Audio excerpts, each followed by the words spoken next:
Alors, je vais aujourd'hui commencer à plonger vraiment dans le cœur du sujet des différentes techniques pour faire de la génération de données en IA. On va voir au fur et à mesure qu'il y a vraiment des classes d'approches qui ont évolué dans le temps.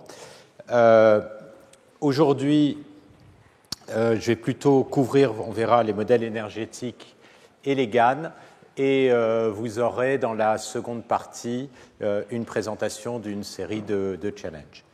Donc, le sujet,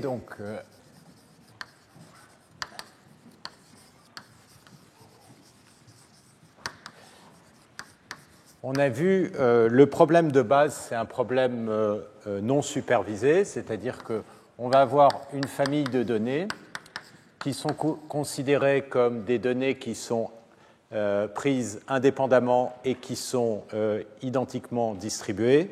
Et à partir de ça, ce qu'on veut, c'est estimer directement ou indirectement la distribution dont on supposera qu'elle a une densité par rapport à la mesure de Lebesgue, donc typiquement que je vais écrire P de x, et surtout, on va vouloir échantillonner P de x, c'est-à-dire générer des exemples typiques, et c'est ça qui va nous permettre de générer des nouvelles données. Donc, ce que j'avais rapidement présenté la dernière fois, c'est qu'il y a toute une famille d'approches pour faire ça. D'abord, les modèles énergétiques, qui sont les modèles les plus classiques qu'on va voir aujourd'hui,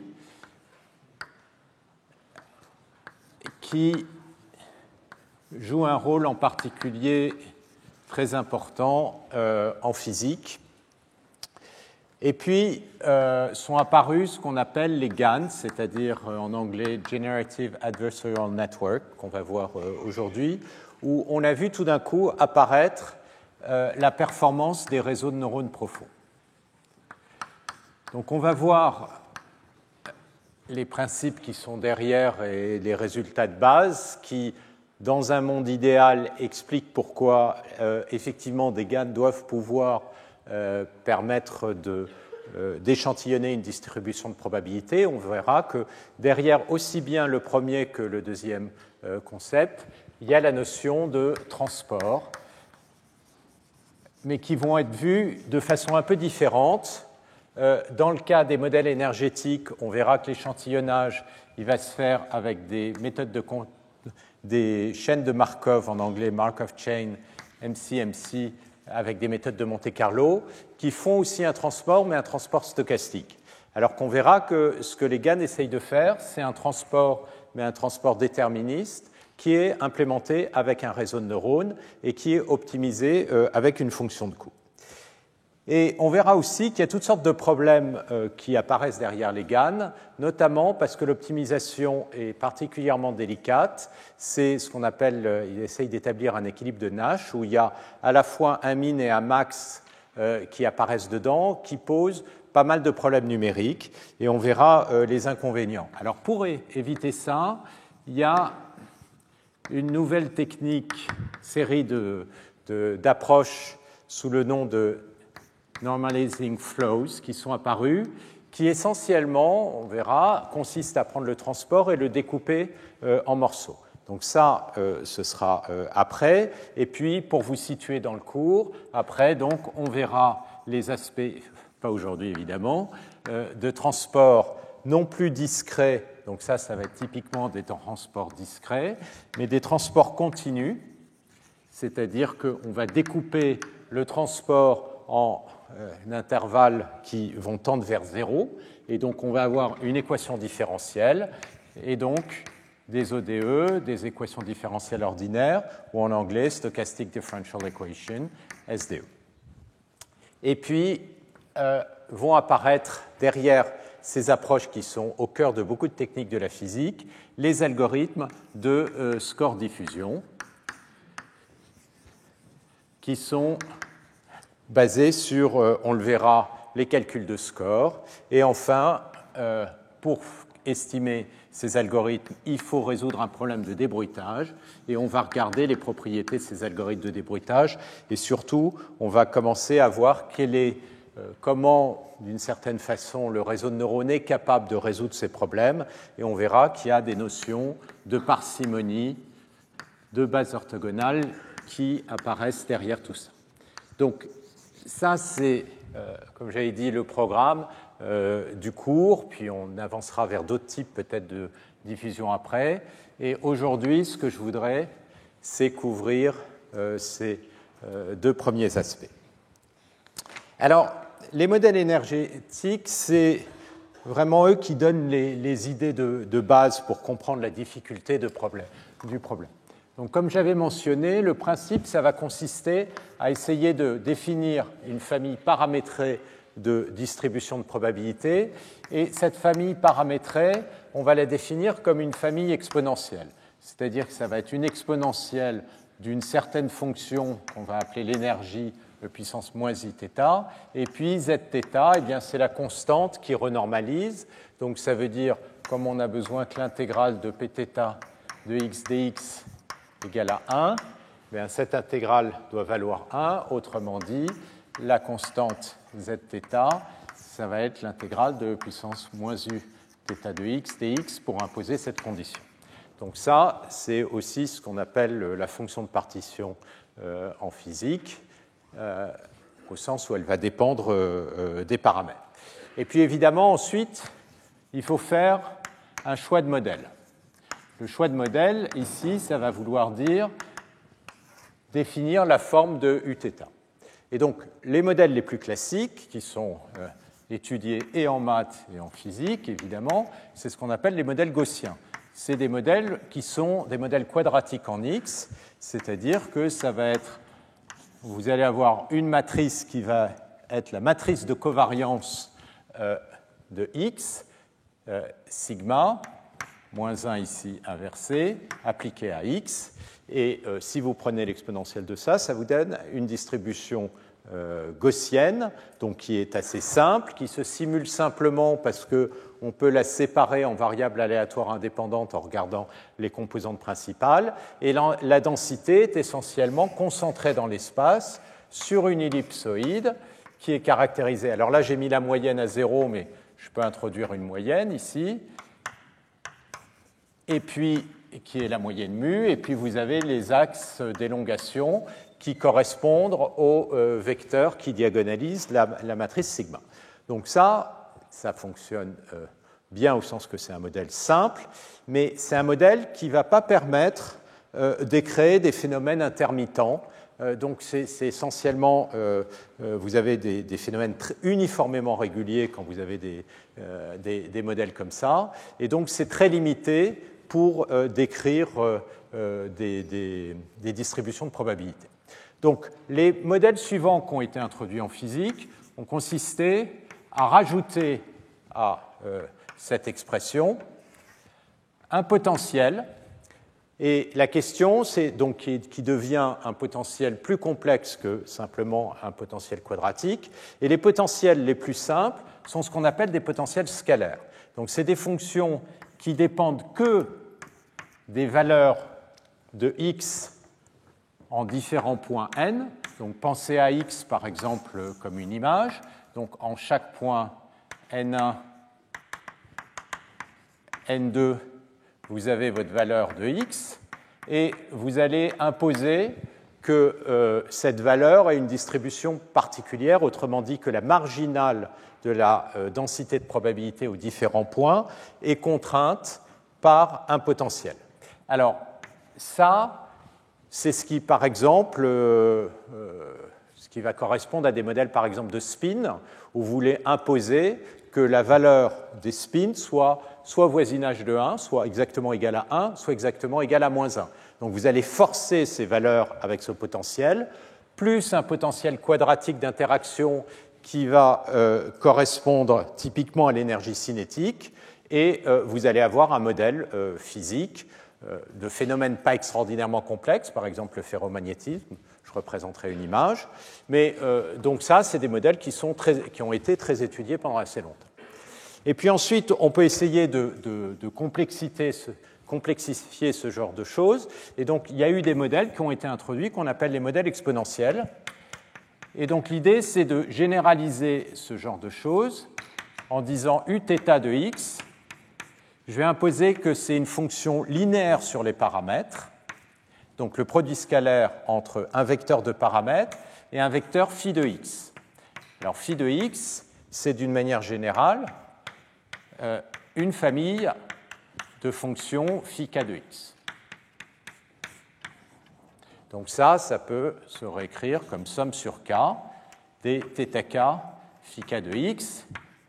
Et phi k de x peut être a priori n'importe quelle fonction de x.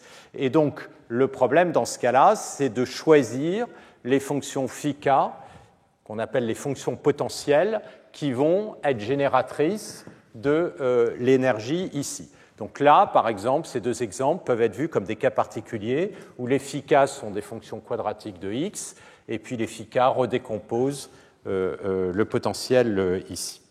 Donc, pareil, il y a eu tout un travail en physique pour essayer de comprendre, en physique et en traitement du signal, pour comprendre quel type de fonction on veut mettre ici.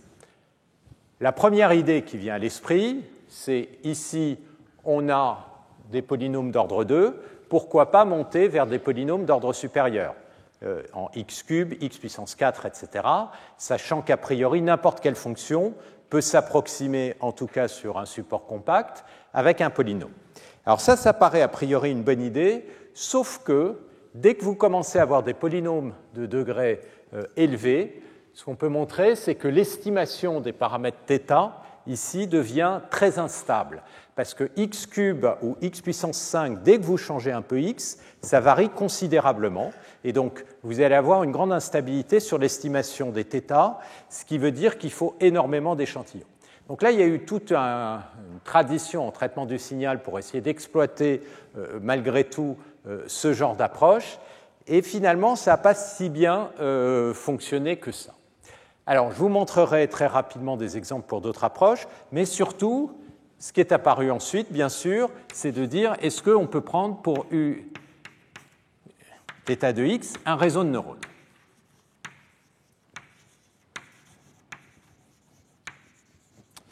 Et l'idée paraît assez raisonnable. La question, c'est comment on va estimer les paramètres du réseau de neurones. Et estimer les paramètres du réseau de neurones directement avec ce genre d'approche, c'est un peu compliqué. C'est pour ça que vont apparaître les différentes techniques qui sont derrière. Alors, je vais considérer maintenant cette problématique qui est comment on estime les paramètres. Donc, quand on a une distribution comme ceci, pθ de x, évidemment, le but, c'est d'approximer la vraie distribution P de x. Donc, pour essayer de l'approximer, on va définir une distance, ou vous allez voir, ce n'est pas exactement une distance, ça va être une divergence, pour essayer d'évaluer la différence entre P de x et Pθ. Et donc, l'approche la plus classique pour faire ça, qui est très puissante, qui, comme je l'avais mentionné la semaine dernière, a été introduite il y a longtemps, 1923, ça fait plus de 100 ans, par Fisher, ce qu'on appelle le maximum de vraisemblance. L'idée du maximum de vraisemblance, c'est de considérer la valeur de log vraisemblance, log Pθ de x, et si jamais on prend pour x une réalisation typique de la vraie distribution de probabilité, donc si x est probable pour p, on s'attend à ce que Pθ de x soit grand. Et donc ce qu'on va considérer, c'est l'espérance pour x distribuée selon p de ce log. Et ce qu'on va vouloir donc maximiser, c'est maximiser ceci sur tous les paramètres θ. Et donc, on va essayer de trouver le θ qui maximise cette vraisemblance. Alors, une autre manière de le dire, c'est qu'on va considérer moins la vraisemblance, et donc on va avoir une fonction de coût qui va être moins l'espérance sur P de log de Pθ de x, et c'est ceci qu'on veut minimiser. Alors pourquoi est-ce que ça, c'est une notion très naturelle et que ça apparaît aussi très naturellement en théorie de l'information? Je vais écrire ce que ceci veut dire, c'est-à-dire c'est l'intégrale de P de x, la moyenne sur P, donc ça va être P de x fois la quantité sur laquelle je calcule la moyenne, Pθ de x dx. Et ça, je peux le réécrire comme étant l'intégrale de P de x log, donc le moins, ça veut dire que je peux faire un log de 1 sur Pθ, donc P de x sur Pθ de x, dx, et puis comme j'ai introduit P de x log de P de x, je vais soustraire P de x log de P de x. Alors pourquoi est-ce que je fais ça? Parce que je fais derrière apparaître deux termes. Un premier terme ici qu'on voit apparaître qui est ce qu'on appelle la divergence de Kullback-Leibler entre P et Pθ. Et le deuxième terme ici, c'est l'entropie de la distribution de P.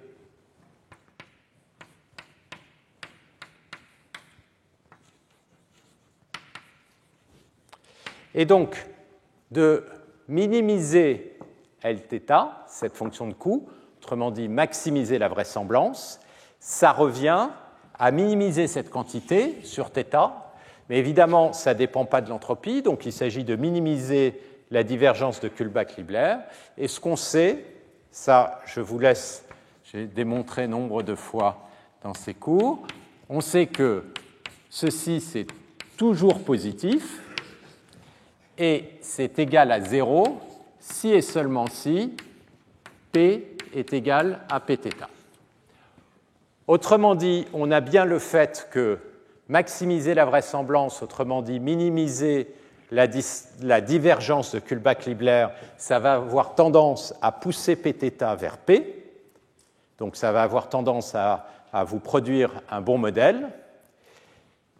Et comment ça se démontre? Ça se démontre, alors, cette propriété, le fait que cette quantité, elle est toujours positive, ça vient du fait que si je regarde la fonction moins log de x, elle est strictement concave, strictement convexe.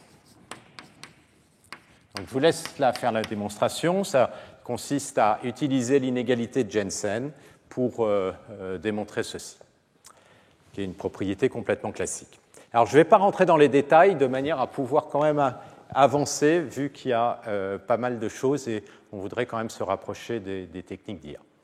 Donc, à partir de là, il faut être capable de minimiser cette quantité L de θ. Alors, dans le cas d'une distribution exponentielle, on peut calculer la valeur que ça a. Non pas, excusez-moi, exponentielle, mais dans le cas d'une distribution où on a une énergie. Donc si j'écris zθ e puissance moins uθ, si je reprends le log de Pθ, l'espérance du log de Pθ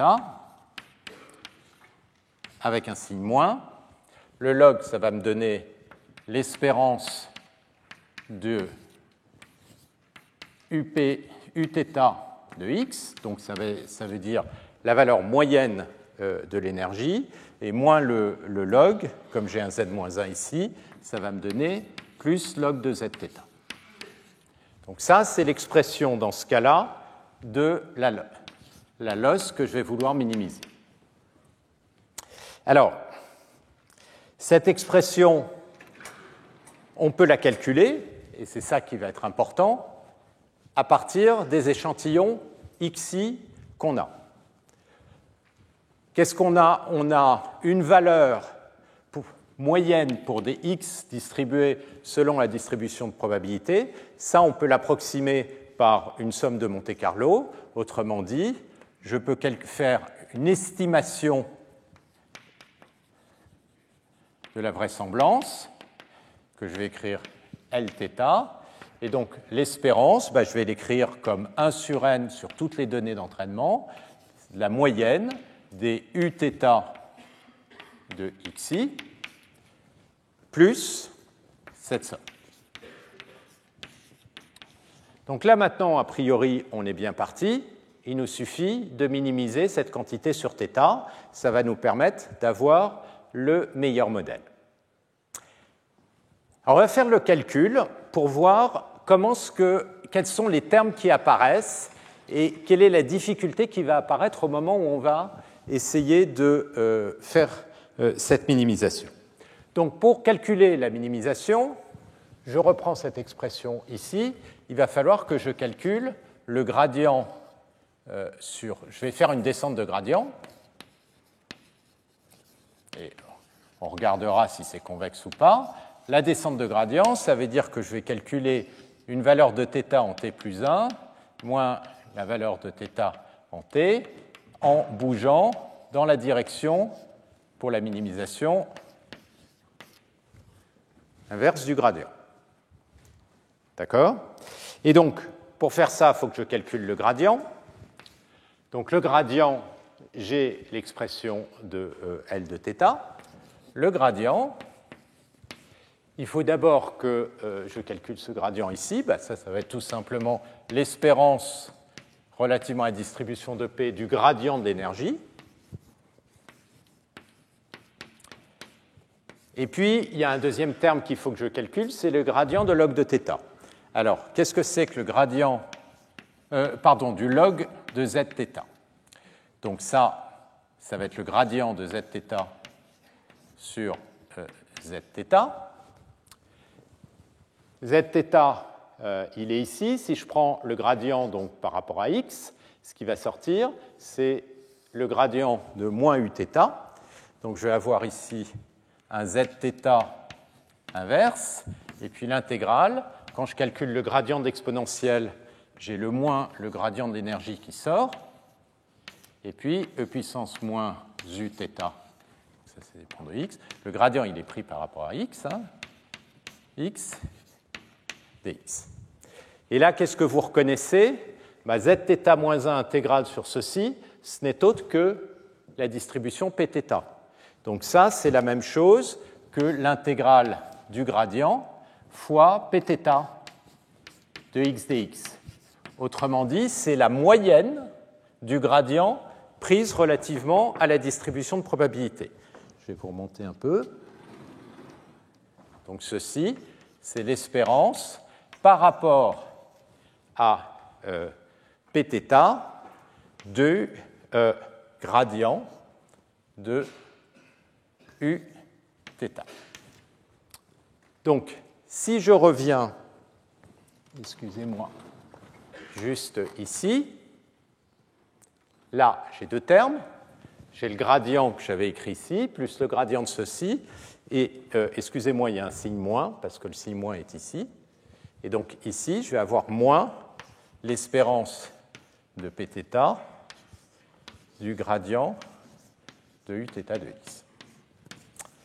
Donc, ce qu'on voit, c'est que quand on fait une descente sur le maximum de vraisemblance, qu'est-ce qu'on a? On a la différence entre les espérances des gradients de l'énergie pris relativement à la vraie distribution moins la distribution pθ.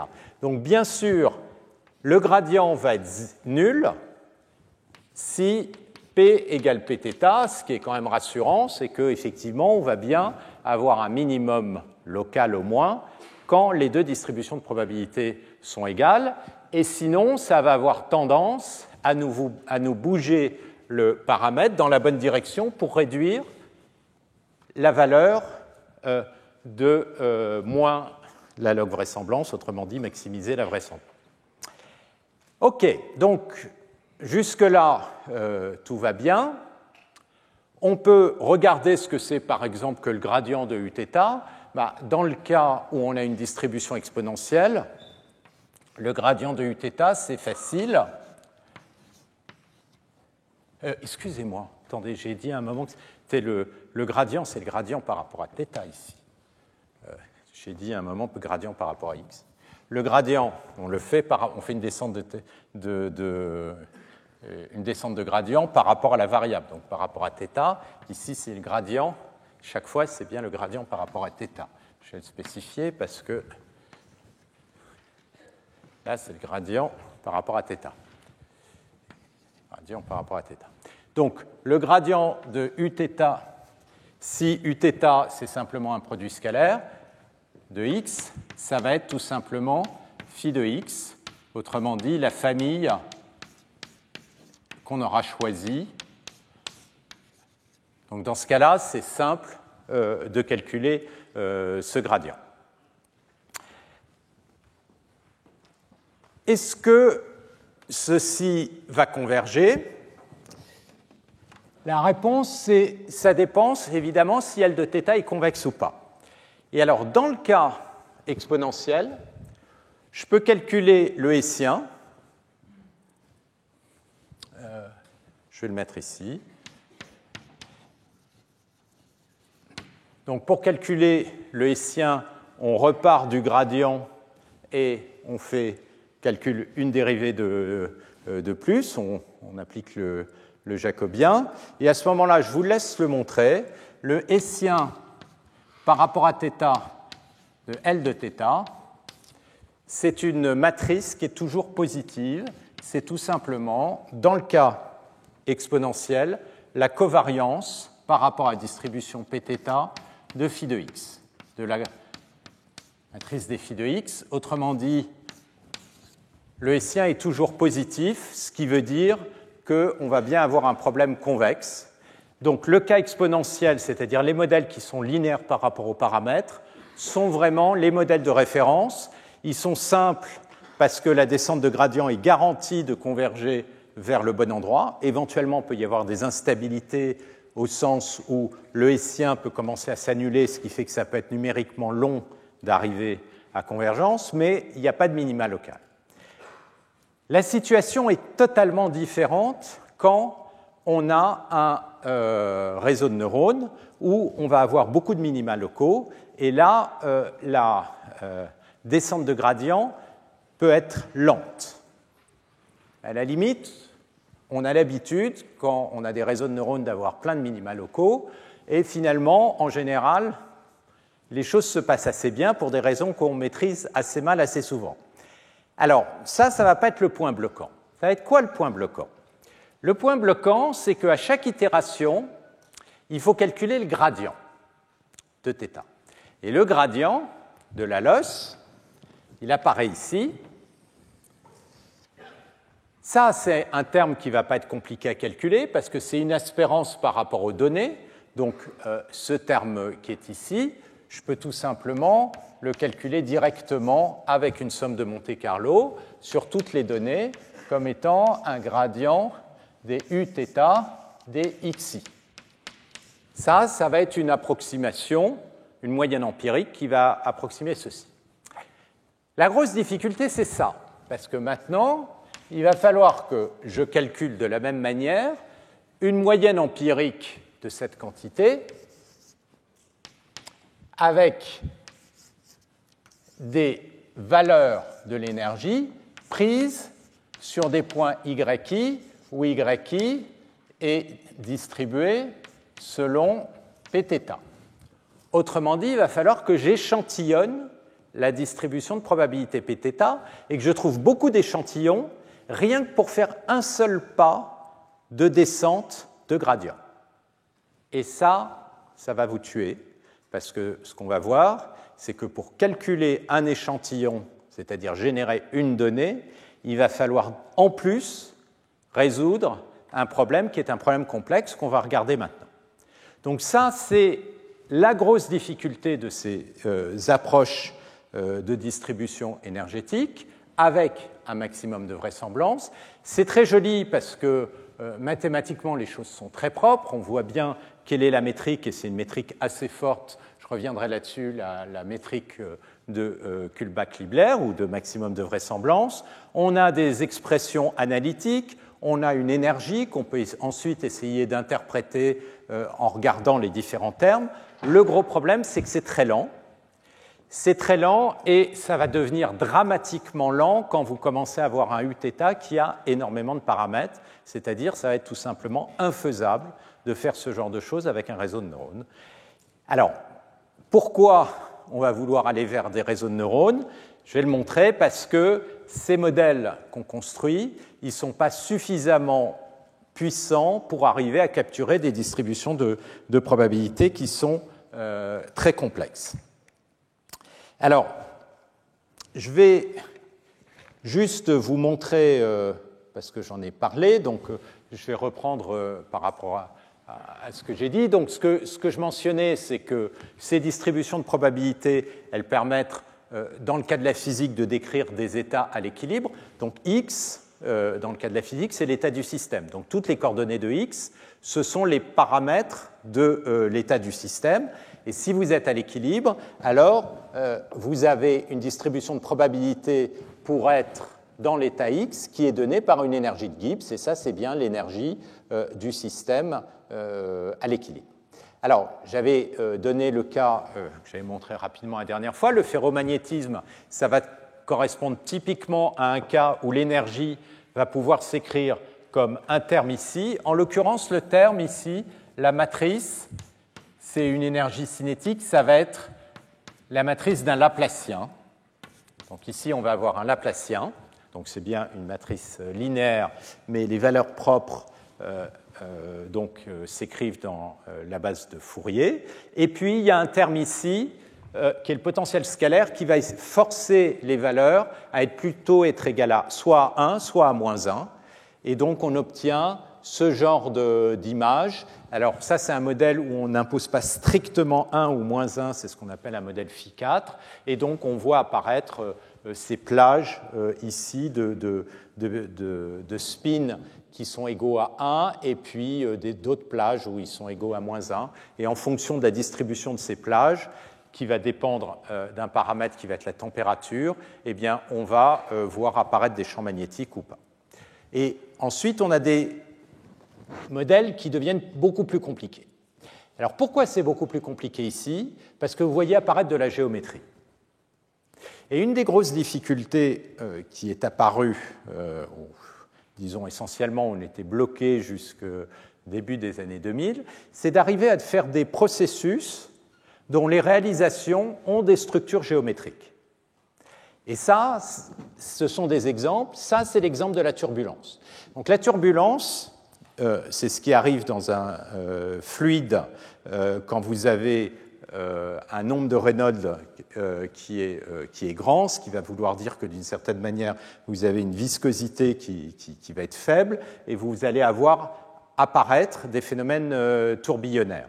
Et un des problèmes qui a été posé dès les années 40 par Kolmogorov, ça a été de comprendre les propriétés statistiques de la turbulence. Et depuis les années, donc le premier papier, il est apparu en 1942, depuis 1942 jusque dans les années 2000, il y a eu énormément de recherches là-dessus, parce que la turbulence, c'est ce qui va vous permettre d'optimiser, par exemple, les ailes d'avion, la forme du train, du voiture, etc.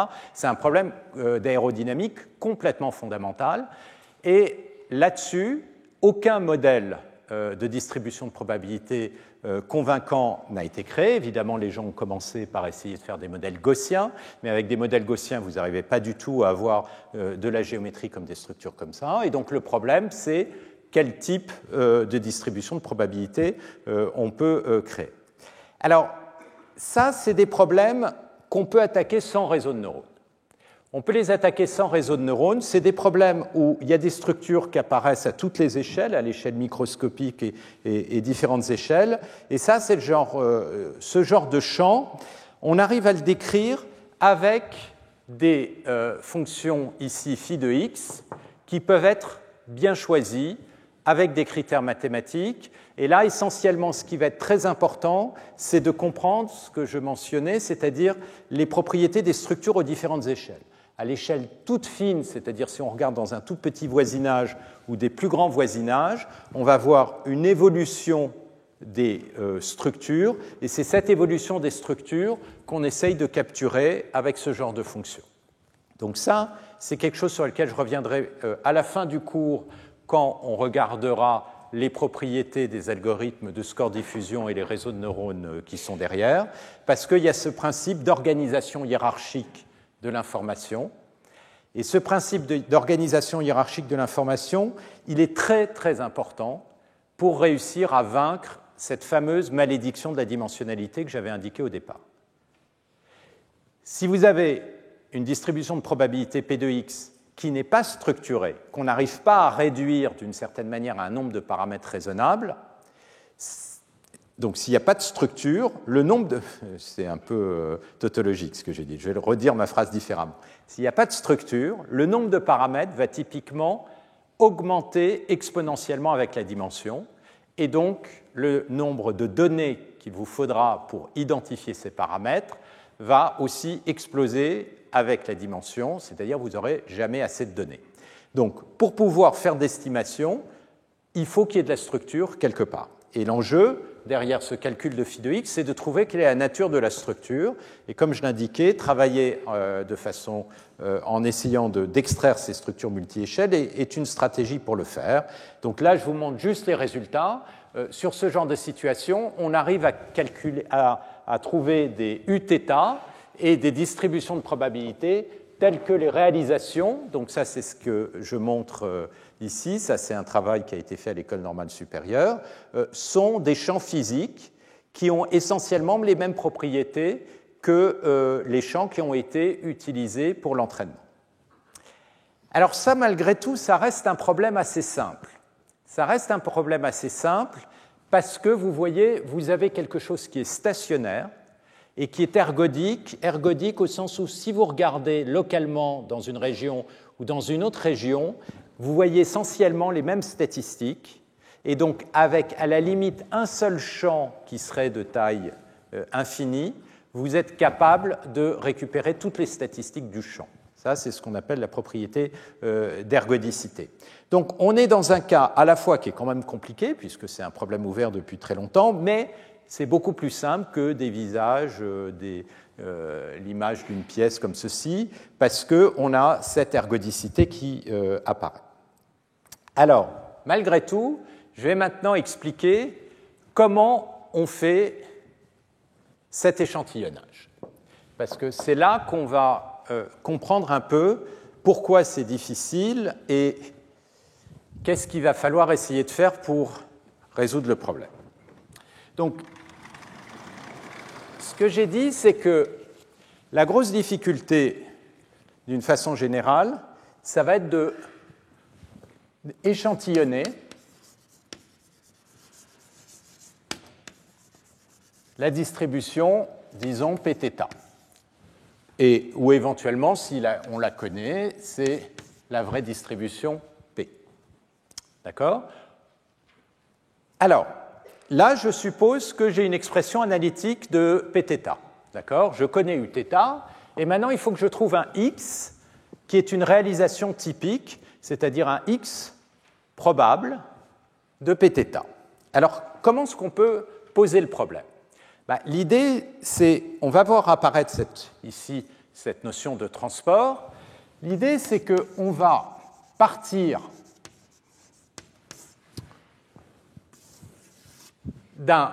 d'une distribution P0 qui n'est pas du tout celle qu'on veut. Donc, par exemple, excusez-moi, je vais me mettre dans une boîte, par exemple, quelque chose qui est gaussien, qui va être uniforme dans l'espace, donc, par exemple, du bruit blanc, du bruit, qui donc est uniformément réparti et plutôt concentré sur la sphère. Et on va essayer de prendre chacun de ces échantillons, ça c'est facile à créer, du bruit blanc gaussien, on va essayer de le transporter vers, j'en ai parlé la dernière fois, la vraie distribution qu'on aimerait avoir, qui peut avoir toutes sortes de trucs un peu compliqués. Pθ. Et donc le problème, c'est de trouver ce transporté. L'approche classique pour faire ça, c'est d'utiliser une chaîne de Markov. Et une chaîne de Markov, ce que ça va faire, c'est un transport stochastique, donc vous allez voir, un transport aléatoire. C'est extrêmement puissant mais c'est, vous le verrez, beaucoup trop flexible d'une certaine façon, ce qui donne des calculs qui vont être trop lents. Alors, comment on fait ce transport? On part d'une réalisation de la distribution initiale et on va essayer de la changer petit à petit jusqu'à arriver à une réalisation ici, x, de la vraie distribution. Donc ce que je vais créer, c'est une chaîne comme ceci de transformation xn, et à chaque fois, je vais regarder qui va correspondre à des distributions de probabilités qui vont être différentes. Là, j'ai différentes, comme ceci, variables aléatoires, que je vais faire évoluer.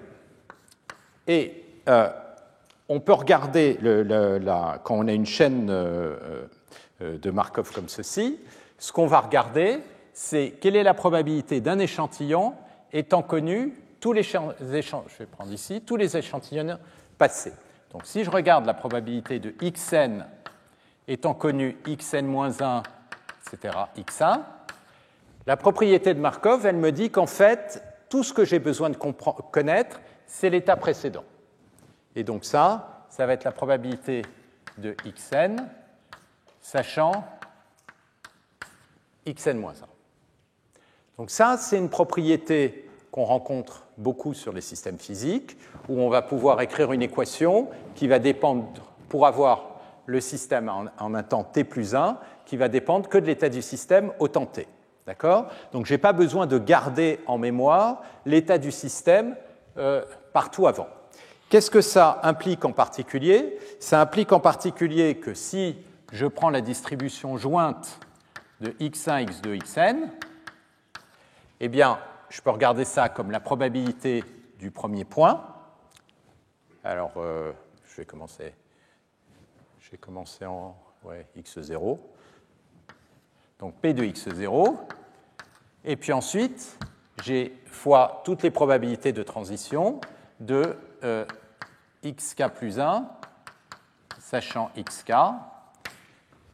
pour k allant de 0 à n-1. Donc, les probabilités jointes, vous les obtenez comme les produits des transitions, des probabilités de transition. Alors, pour créer un transport comme ça, on va imposer des propriétés simplificatrices sur ces propriétés de transition. Donc ça, ce qu'on appelle la probabilité de transition. Donc, pour vous donner un exemple, par exemple, si vous avez une chaîne de Markov discrète, x, par exemple, peut prendre 3 valeurs, disons, et donc, s'il a une certaine valeur, il peut avoir une transition vers un autre état, ou un autre état comme ceci, avec à chaque fois des probabilités qui vont sommer à 1. C'est-à-dire à chaque fois, la valeur de x peut changer. Ici, j'ai 3 états possibles, mais x, ça peut être une variable qui est une variable potentiellement continue. Et donc, ces probabilités de transition, ce qu'on va imposer, c'est qu'elles ne dépendent pas de n. Donc la probabilité de xn, sachant xn-1, ne dépend pas de n. Et ça, on appelle ça une chaîne stationnaire.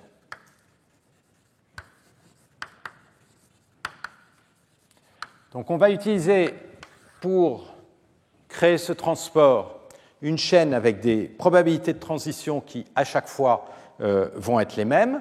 Et ça va permettre une analyse plus simple de l'évolution de la distribution de probabilité. Parce que n'oubliez pas, notre but, c'est de partir de P0 et de s'assurer qu'on aboutit au bon θ, Pθ, de manière à ce que le x, pour n suffisamment grand, va vous donner une réalisation du Pθ. Et chaque fois que je change le premier x0, j'aurai un x à la fin de ma chaîne qui va bien correspondre à un Pθ, ou éventuellement, ce que je peux, c'est continuer ma chaîne. Alors, comment est-ce qu'on peut regarder si Pθ est bien la bonne distribution obtenue? Donc, ce qu'on va faire, c'est qu'on va regarder l'évolution des distributions de probabilité. P de xn plus 1, donc la probabilité au point xn plus 1, ça va être, je peux le décomposer comme une somme sur tous les états possibles à l'étape d'avant.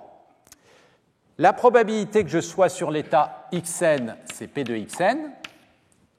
Et pour que je sois sur l'état xn plus 1, eh bien, il a fallu que je fasse une transition de xn à xn plus 1. Et donc, on retombe sur la décomposition d'une distribution de probabilité comme une somme d'une distribution de probabilité conditionnelle fois, ça c'est une formule de Bayes, fois P de xn.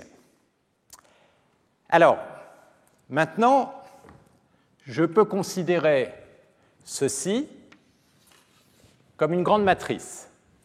Ce que je vais faire, c'est que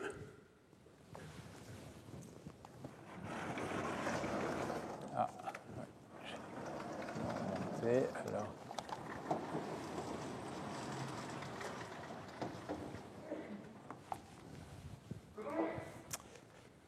Cette équation, je vais l'écrire comme une équation d'évolution des distributions de probabilité.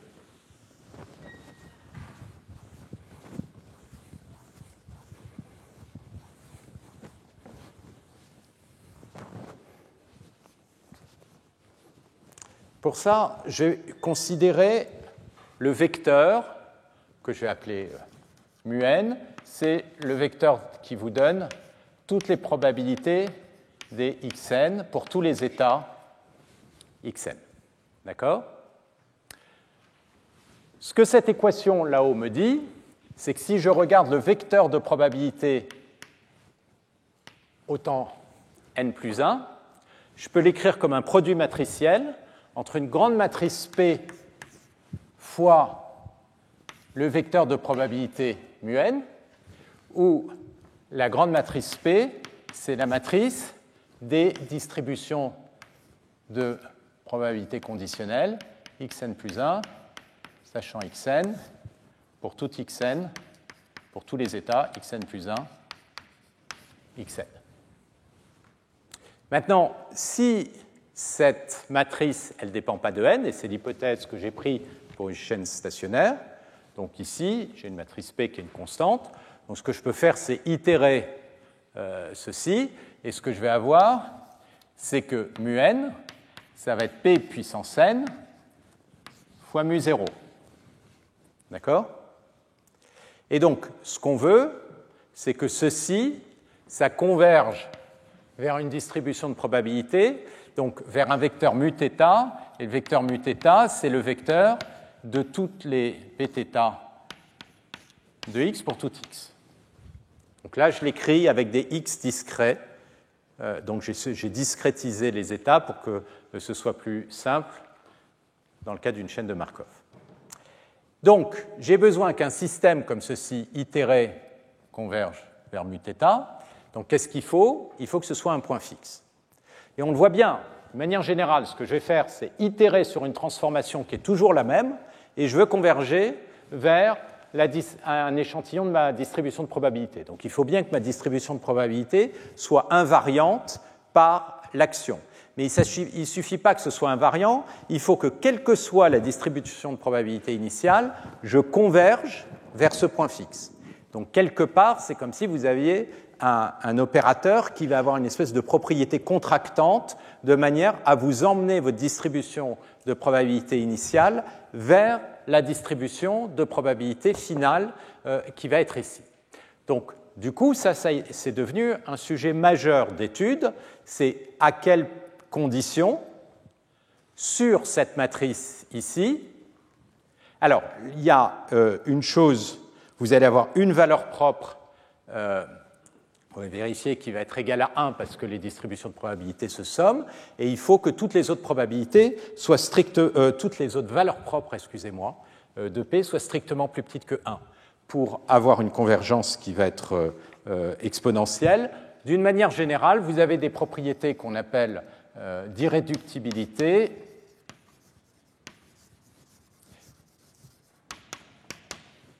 non récurrents, c'est-à-dire il ne faut pas qu'il y ait des cycles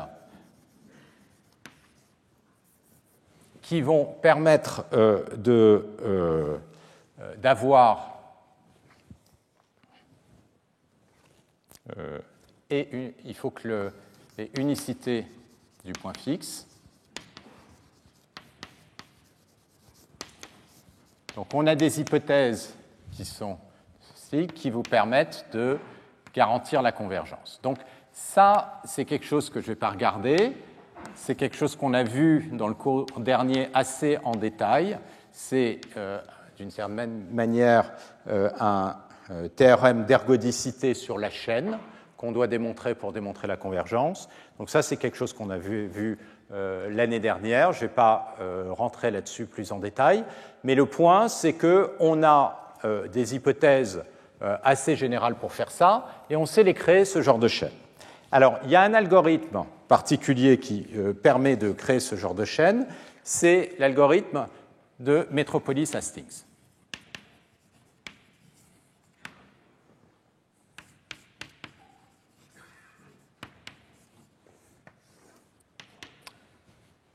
Et l'idée de cet algorithme, c'est donc de définir cette matrice de transition.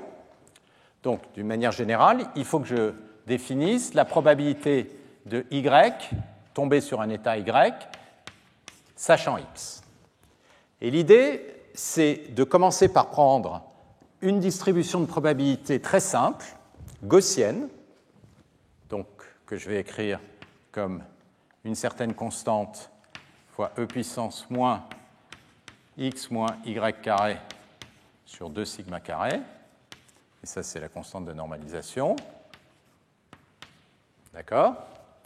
Et que je vais modifier. Et que je vais modifier avec une quantité ici. Donc ça veut dire quoi? Ça veut dire que pour échantillonner y sachant x, ce que je vais faire, c'est que, étant donné x, je vais échantillonner la distribution gaussienne.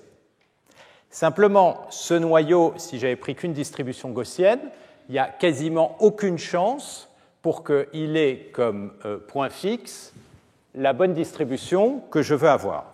Donc ce que je vais faire, c'est ajuster cette distribution de transition avec ce ρ. Et ceci, c'est quoi? C'est une probabilité d'acceptation.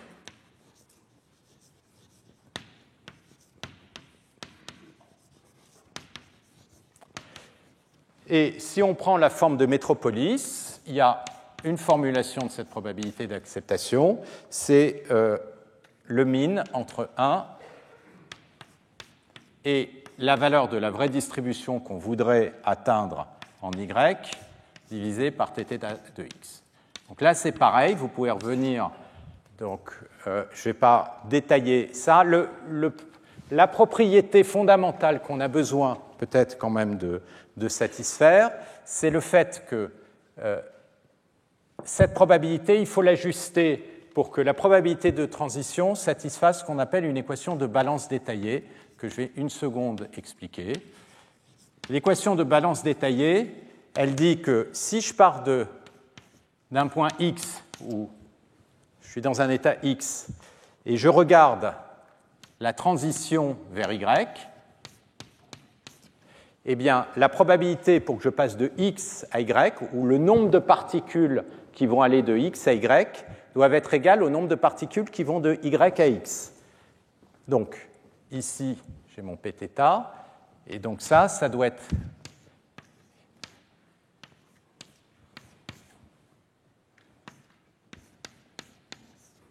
donc la condition qu'il va falloir que j'impose sur la probabilité de transition pour que ceci soit un point fixe, c'est qu'on soit bien à l'équilibre, que si j'ai pris ceci comme probabilité de transition, il y a même proba d'aller de x à y que de y à x. Et c'est comme ça qu'est ajustée cette probabilité d'acceptation. OK. Donc, à nouveau, on tombe sur une théorie qui est bien construite, où on a une garantie de convergence, qu'est-ce qui peut mal se passer? Ce qui peut mal se passer, c'est que si vous avez un problème non convexe,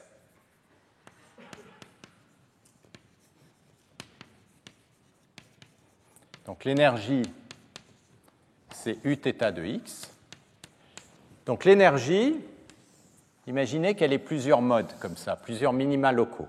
Donc ça, c'est, disons, x, et ça, c'est Uθ de x. D'accord? Alors, je vais vous faire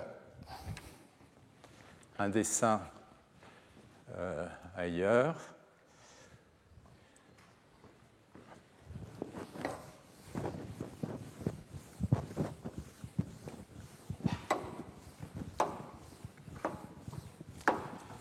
Il va falloir que je fasse une chaîne. Donc la probabilité, c'est l'exponentielle de cette quantité. Donc ce que je veux, c'est avoir des éléments qui vont être, si typiquement je vais échantillonner, qui vont se retrouver ici ou ici. Typiquement, cette zone-là, elle est très peu probable, donc il y a peu de chances que je tombe ici. Si j'échantillonne la vraie distribution, je dois tomber ici et ici. Ce qui va se passer, c'est que je vais partir au départ d'une distribution x, qui par exemple peut être une très grande gaussienne, donc je peux me balader partout dans cette zone-là.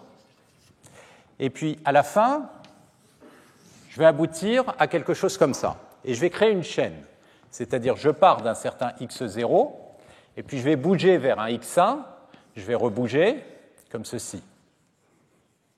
Et typiquement, à chaque fois je bouge, de combien je bouge? Eh bien, de cet incrément ici. Si je prends un sigma qui est petit, si je prends un échantillon y de cette gaussienne, typiquement x moins y va être de l'ordre de sigma. Donc ça veut dire quoi? Ça veut dire que sur ma chaîne, je vais bouger d'une quantité sigma, comme ceci. Au bout d'un moment, je vais me retrouver proche d'un mode, c'est-à-dire d'un endroit où la probabilité finale est une probabilité assez forte. Je ne vais jamais sortir, ou avec une très très peu de probabilité pour aller dans le deuxième mode, parce que pour ça, il faudrait que mon incrément soit suffisamment large. Alors j'ai fixé un sigma qui est petit. Donc si je fais ça, et ça c'est le problème de ce genre d'algorithme, c'est que je vais me retrouver dans une zone où je suis très probable, et je ne vais plus bouger. Et donc je vais toujours avoir le même type d'échantillon, et comme j'ai le même type d'échantillon toujours, eh bien, je vais me retrouver avec systématiquement le même type de réalisation, et quand je fais des moyennes, ça ne va pas fonctionner. Ou alors, et ça c'est, excusez-moi, je pars d'une gaussienne qui n'est pas très grande. Ou alors, je pars d'une gaussienne avec un sigma qui est grand. Si le sigma est grand, à chaque fois, je vais faire des grandes explorations, comme ceci. Mais si je fais des grandes explorations, je vais systématiquement, sauf coup de chance, me retrouver dans des zones où l'énergie est grande, autrement dit, la probabilité est petite. Si c'est le cas, à ce moment-là, la probabilité d'acceptation va devenir toute petite. Donc, c'est-à-dire, à chaque fois, qu'est-ce qui va se passer? Je vais proposer un mouvement gaussien, je vais regarder la probabilité d'acceptation, elle va être négligeable, donc je vais systématiquement l'éliminer, et donc la chaîne ne va pas bouger. Donc je me retrouve dans ces deux situations, soit je prends des incréments qui sont petits et je vais toujours arriver au même endroit, soit je prends des incréments aléatoires qui sont grands, et à ce moment-là, ça va avancer très très très très lentement. Et ça, c'est le gros problème de toutes ces techniques. C'est le gros problème parce que vous avez des distributions qui sont beaucoup, beaucoup plus compliquées que ça, avec plein de minima locaux. Vous avez besoin de tous les explorer pour pouvoir calculer des moyennes, pour pouvoir calculer, dans le cas du maximum likelihood, cette moyenne ici. Il faut bien que le YI parcourt toute la distribution Pθ. Et pour ça, il va falloir attendre très, très, très longtemps. Vous avez des théorèmes qui vous disent que ça converge, mais il va falloir attendre horriblement longtemps, ce qui fait qu'en pratique, c'est des algorithmes qui ne fonctionnent pas très bien. Alors, il y a plein de fixes qui ont été faits pour essayer d'améliorer ce genre de situation.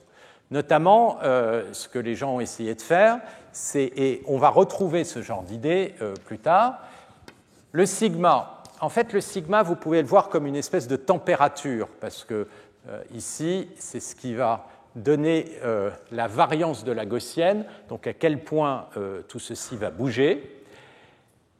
Si le sigma est trop petit, ça ne marche pas parce que j'ai un seul mode. Si sigma est grand, la chaîne va avancer doucement. Donc l'idée, c'est de prendre plusieurs sigmas, d'essayer de construire des chaînes pour chacune de ces sigmas, et puis ensuite de les échanger.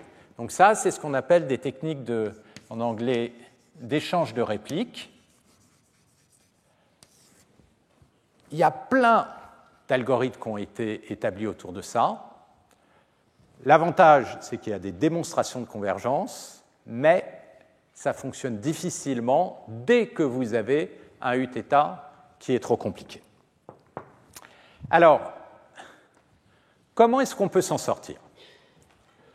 Une des idées qui va venir pour s'en sortir, c'est au fond, c'est de changer la métrique. La métrique qu'on a prise, c'est la métrique de Kullback-Leibler, qui est une métrique qui est très forte, très pratique mathématiquement, mais d'une certaine manière trop forte. Du coup, dès qu'on développe des algorithmes, on retrouve sur ce type de problème, soit j'ai un problème simple qui est convexe et ça fonctionne, soit j'ai un problème compliqué et l'algorithme va être très lent. D'où vient la lenteur?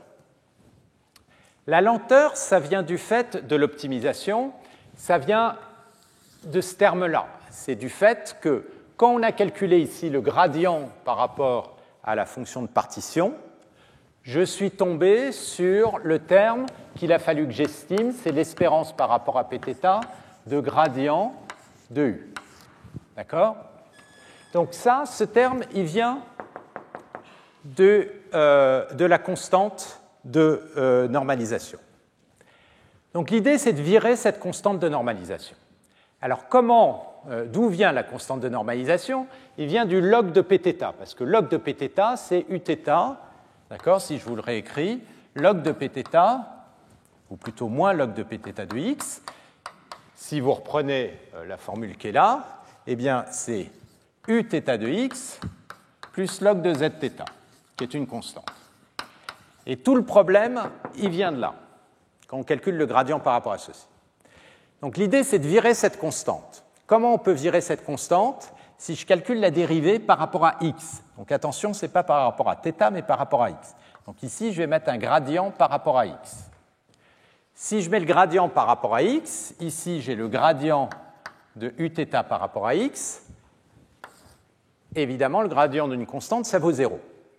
Alors là, formidable, parce que ça, c'est facile à calculer, parce que si je regarde, par exemple, l'espérance par rapport à P du gradient de log Pθ, ça, c'est plus un problème. Je vais pouvoir, à partir des données d'entraînement, calculer ce genre de choses.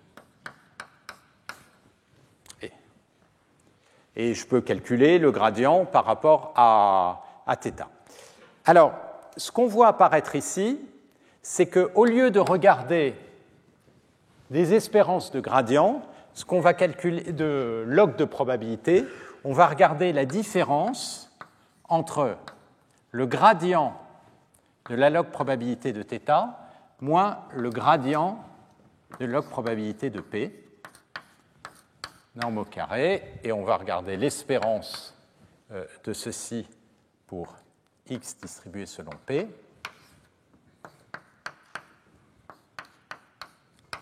Et ça s'appelle la métrique de Fisher. Cette métrique de Fisher, donc l'idée centrale, c'est de remplacer le log de Pθ par le gradient. Cette quantité-là, ça s'appelle un score. Et le score, c'est ce qu'on va voir apparaître dans le cours, au moment où on va regarder l'état de l'art, qui font apparaître ces algorithmes de score. Pourquoi on va voir apparaître ce score et pourquoi ces algorithmes sont efficaces? Ça va être essentiellement pour cette raison. C'est que ces algorithmes en calculant, en se basant sur le gradient de la log probabilité, on vire la constante ici de normalisation. Donc, au moment où on a besoin de faire l'optimisation par descente de gradient, vous verrez, il n'y a plus ce problème d'échantillonner la distribution Pθ, et donc ça va infiniment plus rapidement. Donc, le point clé ici, c'est qu'en passant au gradient, on a viré la constante de normalisation. Mais il n'y a pas de miracle. En faisant ça, quelque part, on a perdu de l'information. Et donc, on verra que ça pose quand même des difficultés. On a une métrique qui est plus faible et va y avoir éventuellement des difficultés qui peuvent arriver avec ça. Et là, c'est un peu le miracle de ces algorithmes de score diffusion, c'est qu'en écrivant une équation d'évolution, on va éviter les difficultés qui viennent de la faiblesse de cette métrique.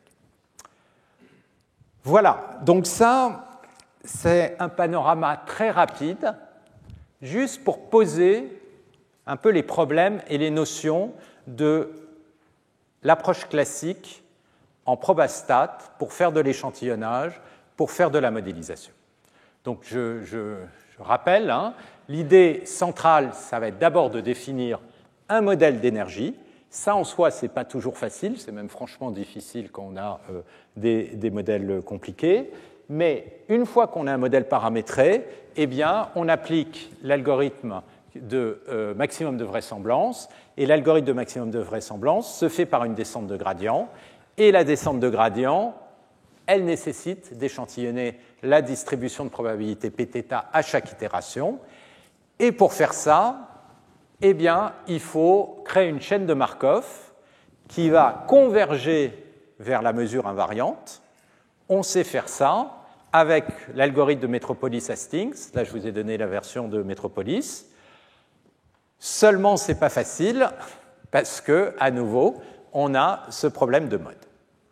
OK. On va maintenant passer aux algorithmes de type réseau de neurones. Et je vais commencer par les GAN. Alors, toutes ces idées-là, il faut les garder en tête parce que, quelque part, elles montrent bien que le problème est difficile. Donc, quand vous avez un algorithme qui est très simple, qui marche miraculeusement dans un papier, il faut quand même vous poser la question, est-ce que ça marche vraiment ou est-ce qu'il y a un problème qui est laissé sous le tapis? Vous allez voir que les GAN, c'est une très belle idée, mais ça fait des images fabuleuses, mais il reste des problèmes. Et notamment, vous verrez que tous ces problèmes de mode, c'est-à-dire du fait qu'on reste coincé dans un minima local, va quelque part rester. Donc, je vais peut-être quand même vous montrer une slide avant de commencer sur les GAN, et celle-là. Donc voilà, ça c'est des réalisations d'un processus qui a été appris avec un GAN. Ça vient donc de une équipe d'NVIDIA. C'est impressionnant parce que ces images, elles font 1000 par 1000, donc ça veut dire 1 million de points. Le X a énormément de variables. Vous avez, et encore, ça date de, je crois, 2018, donc c'est vieux. Donc ça fait des images de qualité extraordinaire. Et ça a été une énorme surprise de pouvoir imaginer qu'on puisse définir une distribution de probabilité de visage. Du point de vue philosophique, qu'est-ce que ça veut dire, une distribution de probabilité de visage, sachant que le nombre de visages autour de nous est pas si grand que ça, et on ne peut pas calculer des histogrammes où on voit apparaître des concentrations, donc pas philosophiques, mais d'un point de vue mathématique. Qu'est-ce que ça va vouloir dire? Est-ce que ce genre de choses vraiment généralise? Ou est-ce que, finalement, ce que j'ai simplement fait, c'est pris les images de la base de données d'entraînement et je les ai mélangées de façon habile, comme on peut le faire avec un soft qui va changer la couleur de la peau, déformer un peu la tête et changer les cheveux. Mais au fond, c'est entièrement basé sur la base de données d'entraînement. Donc ça, c'est les questions qui se posent. Mais on va commencer par regarder le principe de ces algorithmes. Donc cette approche, elle a été introduite en 2014 par Goodfellow dans l'équipe de Bengio, donc dans un très joli papier. avec des premiers résultats qui n'étaient évidemment pas du tout aussi spectaculaires que ça, mais qui ont donné la base de l'approche.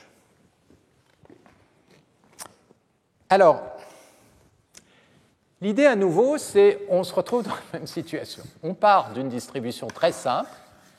Ça va être à nouveau du bruit gaussien. Donc du bruit, ça veut dire vous remplacez cette image par des variables aléatoires gaussiennes indépendantes, ça fait une espèce de bruit quoi, visuel, comme je vous en avais montré la fois dernière. Et puis il va falloir trouver un transport qui va transporter ça dans votre distribution ultra compliquée qui correspond aux points qui sont des visages à l'intérieur de cet énorme espace RD. L'idée, c'est on ne se dégonfle pas, on essaye. On prend donc une variable aléatoire z qui est du bruit blanc et on envoie un réseau de neurones dessus. Donc le réseau de neurones, ça va être ce qu'on appelle un générateur qui va produire à la sortie une image. D'accord ? Par exemple, ça peut être un UNet, je reviendrai là-dessus. Je ne vais pas tellement détailler les architectures de réseaux de neurones, mais j'en parlerai un petit peu plus tard des UNet. Donc vous avez un G de Z qui est produit ici. Et maintenant, ce que vous voulez faire, c'est vous assurer, donc là, je pars de Z, je vais noter la distribution de Z, P indice Z, et pour le X d'arrivée, P indice X, c'est la probabilité des vraies données. D'accord ? Et ce que j'aimerais, c'est qu'après ce transport, donc ici, G, il est paramétré par des paramètres θ, donc après ce générateur qui dépend de paramètres θ, eh bien j'ai quelque chose qui soit égal à P de X. Alors comment je peux tester ça ? Une manière de le tester, on l'a vu, c'est d'essayer de calculer un maximum de vraisemblance et puis de faire une descente sur θ, et ça c'est mort. Ça ne va jamais marcher parce que, on l'a vu, c'est horriblement long pour calculer chacun des pas de gradient sur θ.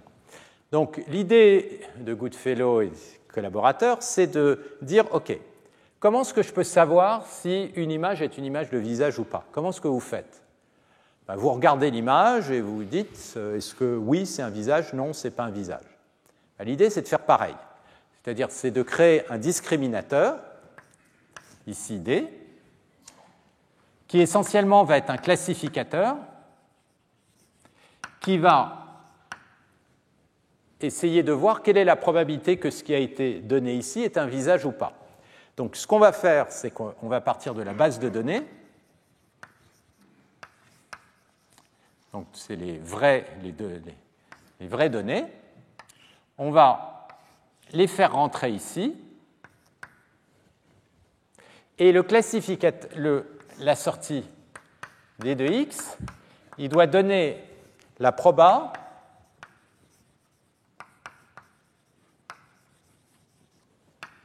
soit une vraie donnée.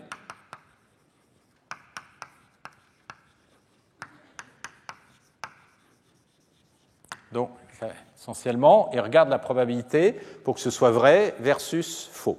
Autrement dit, on lui demande de reconnaître si c'est un vrai visage ou pas. Donc, d'une certaine manière, c'est un peu ce que vous feriez. Et alors, l'idée, c'est que le D et le G vont être en quelque sorte des adversaires. C'est pour ça que, donc là, vous avez deux réseaux. Vous avez un deuxième réseau qui va dépendre de paramètres ici. Et vous allez optimiser vos deux réseaux. Celui-là, il va essayer de détecter les erreurs de celui-là.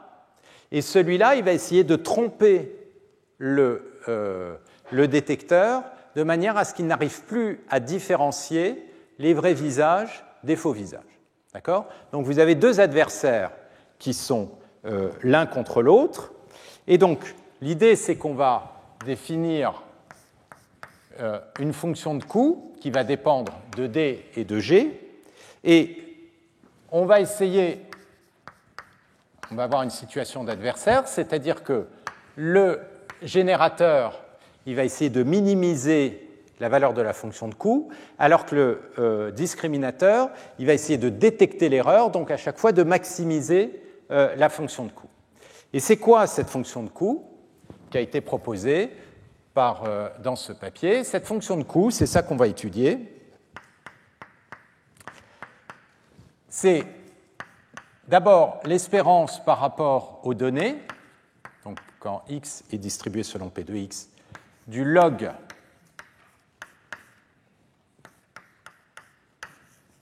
de d de x. Donc là, vous reconnaissez quelque chose qui est similaire à une vraisemblance, d'accord ?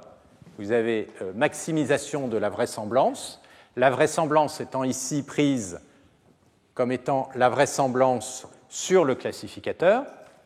Et puis, il y a un deuxième terme, ici, où on va regarder le générateur, et le générateur, il part de données qui sont distribuées selon typiquement une probabilité gaussienne, mais ça peut être éventuellement autre chose. Et le but, c'est que le discriminateur, il reconnaisse à chaque fois que ce qui a été produit par le générateur n'est pas une vraie image. Et autrement dit, le discriminateur, il va essayer de s'assurer que ceci est quasiment égal à 0. Et donc, vous allez avoir ici le log de 1 moins d de g de z. Alors que là, ce qu'il veut, c'est que pour les vrais x, d de x soit proche de 1. Donc, le problème, ça va être un problème qu'on peut voir comme un max par rapport à d, un équilibre entre ces deux adversaires. Donc ça, à l'équilibre, c'est-à-dire quand on a trouvé la solution d de g qui va minimiser,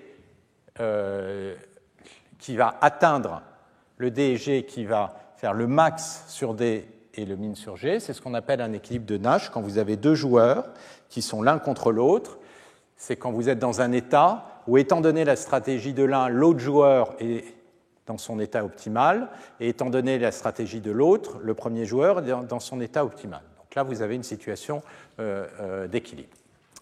OK, donc la question, c'est pourquoi est-ce que ça marcherait? D'accord? Intuitivement, ça fait du sens. Vous avez un discriminateur qui va lutter contre le générateur de manière à l'aider à s'améliorer, mais est-ce que je suis garanti que ça va converger vers la bonne distribution de probabilité? Et la réponse est oui. C'est là qu'il y a vraiment un joli résultat.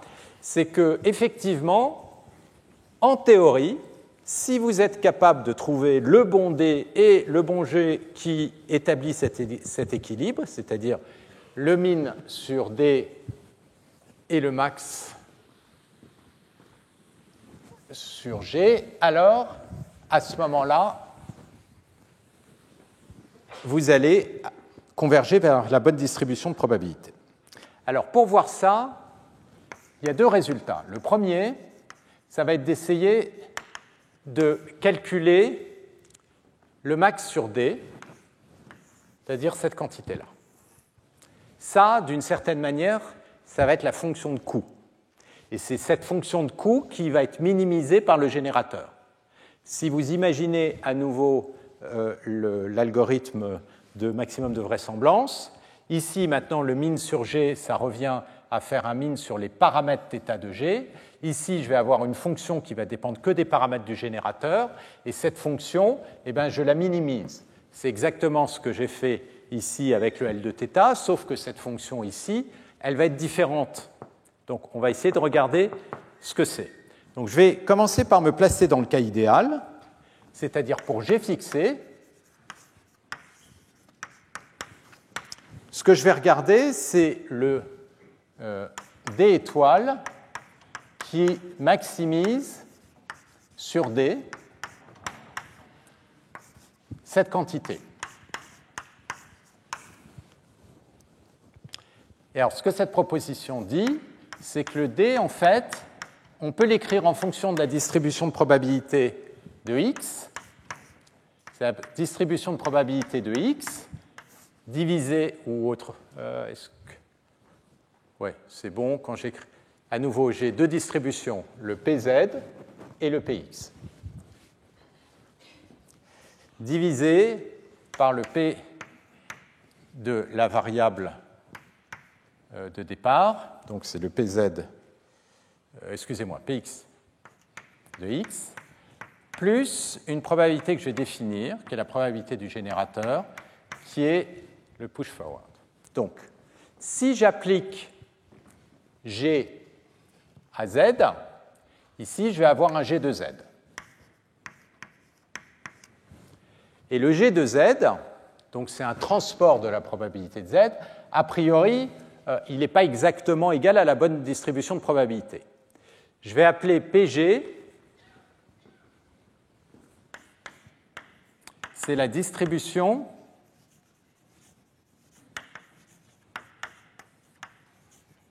donc PG de x, c'est la distribution de probabilité de x égale à G de Z. D'accord? Donc, c'est-à-dire c'est la distribution de probabilité du transport. Alors, cette distribution de probabilité, elle va définir ici le transport optimal, pardon, non pas le transport optimal, excusez-moi, le discriminateur optimal. Et ce qu'on va voir, c'est que derrière, il y a une métrique dont je vous avais parlé, qui va être la métrique de Jensen-Shannon.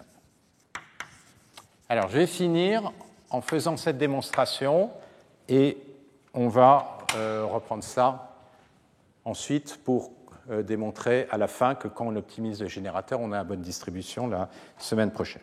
Donc, à quoi est égal V de D et de G? Donc, c'est d'abord l'espérance de log de D de x par rapport à la distribution de proba. Donc, je ne sais pas si ma notation, elle est très bonne, Px, parce que j'ai trop de x partout, là. Je vais l'appeler PD comme data, ce qui est aussi la notation qui est souvent prise. C'est la distribution des datas. Comme ça, je ne vais pas avoir trop de x qui vont se trimballer partout. Donc ça, c'est la probabilité des datas. Donc c'est la vraie distribution que je vais peut-être appeler PD pour que ce soit plus simple. Et donc, je vais avoir l'intégrale sur la probabilité des données, d'accord, du log de D de x, dx. Et puis ensuite, j'ai le deuxième terme. Le deuxième terme, c'est l'intégrale par rapport aux variables initiales, c'est-à-dire Pz ici de Z, et puis le log de 1 moins D de G de Z, c'est le transport, fois dz. D'accord? Ça, c'est ma fonction de coût. Maintenant, si je prends un Z qui se retrouve en G de Z, si je regarde un petit volume ici de taille dz, il va se transformer en un G de Z sur un petit volume qui aura été transformé par la transformation. Et donc, si on veut regarder ici P de Z dz, ça, je peux le réécrire comme étant la distribution transportée.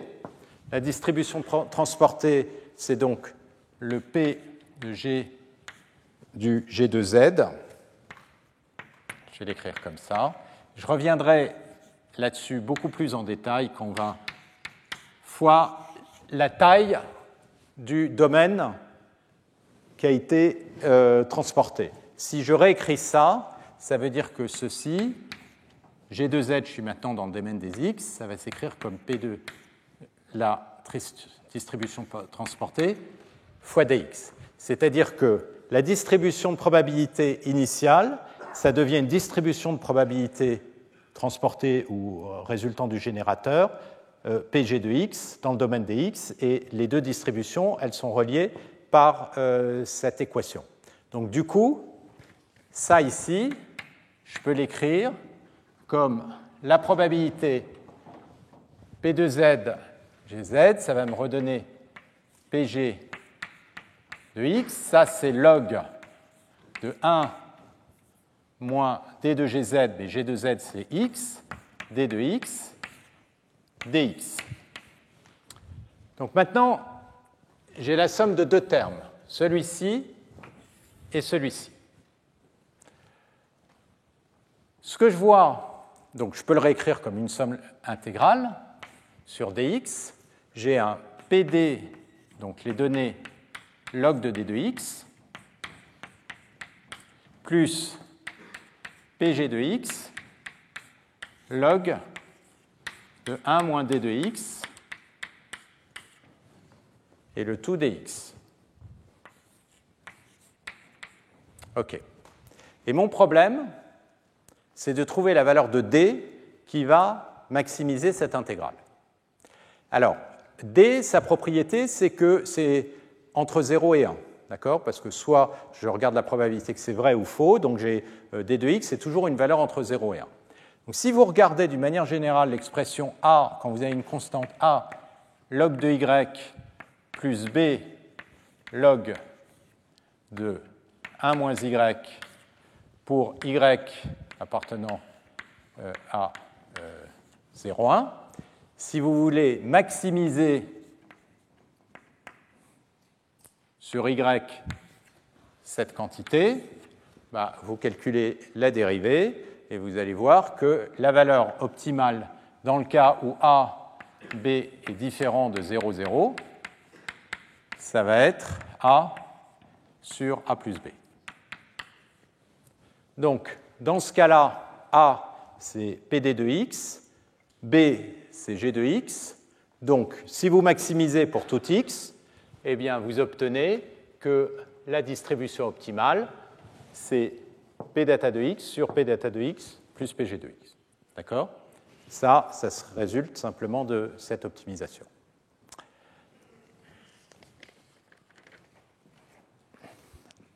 Je vais annoncer quand même le dernier résultat. Alors, maintenant qu'on a ça, on va regarder comment est-ce que ça me permet de montrer que effectivement le GAN va converger vers la bonne distribution. Converger vers la bonne distribution, ça veut dire que la probabilité résultant du transport, autrement dit PG, doit converger vers la probabilité des données. D'accord ? Ce que je veux, c'est apprendre la distribution des données.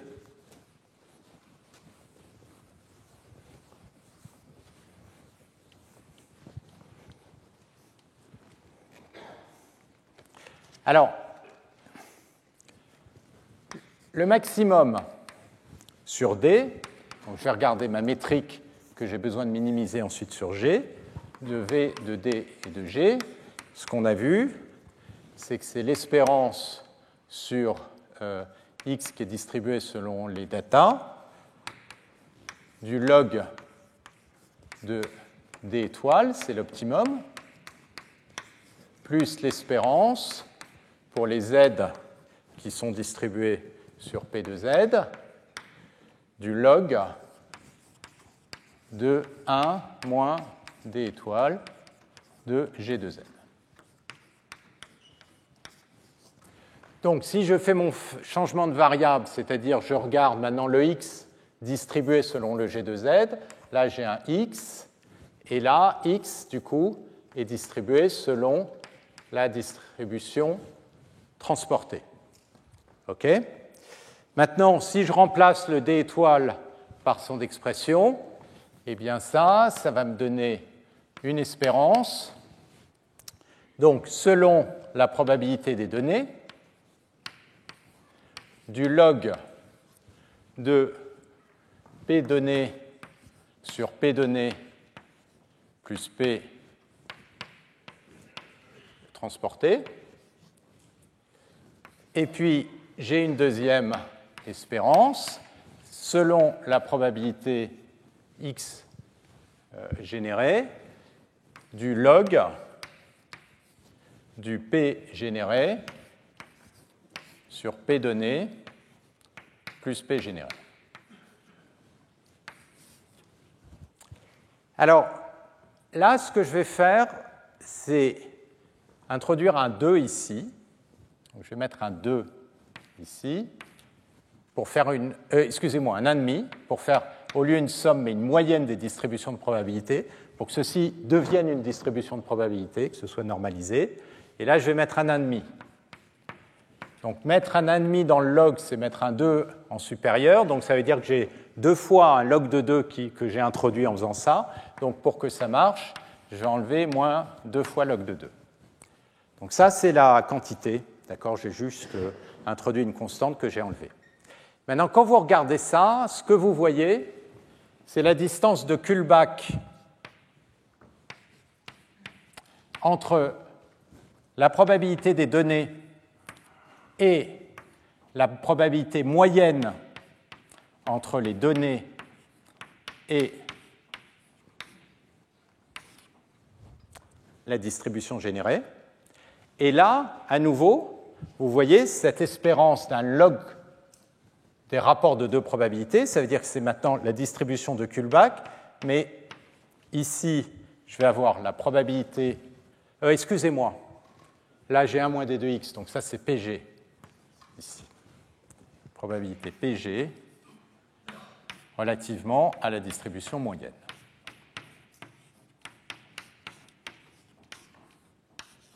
Et puis à la constante. Ça, c'est ce qu'on appelle, vous voyez, en fait, ce qu'on a fait, c'est que la distribution de Kullback, c'est quelque chose d'asymétrique. Pour la symétriser, on prend une proba et on prend la moyenne entre cette proba et l'autre, et on prend l'autre proba et on reprend la moyenne. Ça, c'est une divergence particulière, symétrisée, qu'on appelle la divergence de Jensen-Shannon.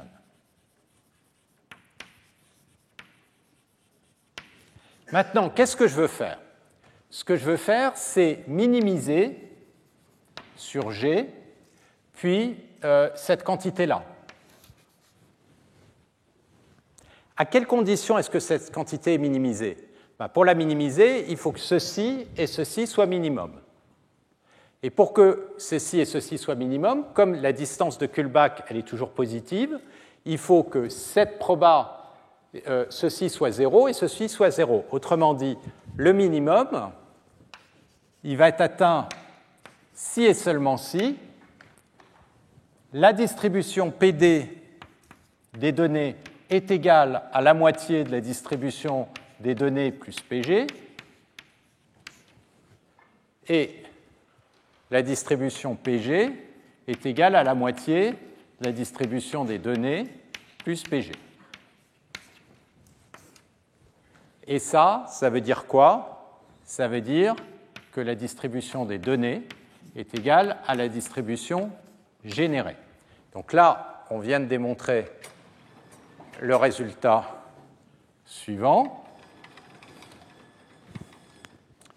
qui finit la session. C'est le résultat qu'on voulait, c'est-à-dire que si jamais on optimise le générateur simultanément avec cette maximisation du générateur, c'est-à-dire que si on fait le min sur G après avoir fait le max sur D de V de DG, eh bien, ça, c'est obtenu si et seulement si la probabilité du générateur est égale à la probabilité des données. Autrement dit, l'optimisation du GAN, en théorie, vous garantit d'apprendre les bonnes données. Seulement, quand je dis en théorie, c'est vrai si jamais vous avez été capable de trouver le D et le G qui font ça. Alors, je vais juste vous montrer très rapidement. Oui, non, on va s'arrêter là. Ce qu'on va voir la fois prochaine, c'est qu'en fait, c'est plus compliqué que ça. C'est plus compliqué que ça et ce n'est pas très surprenant parce que ce que vous voyez, ce qui est très élégant dans le GAN, c'est qu'indirectement, en optimisant le classificateur, on fait une optimisation sur la métrique la divergence de Kullback-Leibler, mais on sait qu'optimiser la divergence de Kullback-Leibler, c'est quelque chose de vraiment difficile. Donc, ce serait un peu surprenant que d'une façon miraculeuse, comme ça, on ait complètement évité le problème. Donc, on va voir où se cache le problème et qu'est-ce que les gens ont essayé de faire pour éviter ce problème, c'est-à-dire éviter cette complexité qui est introduite par cette divergence qui est une métrique trop forte. On va voir ça la prochaine fois en lien avec le transport optimal et on passera ensuite au normalizing flow. On va faire une pause et juste après, vous aurez la présentation des derniers challenges. Et je vais vous demander, excusez-moi, pour les étudiants de master, de signer les feuilles de présence pour tous ceux qui se sont inscrits, les autres. Voilà, je vais tous les mettre par ordre alphabétique. Donc les A sont à droite et les Z seront à gauche.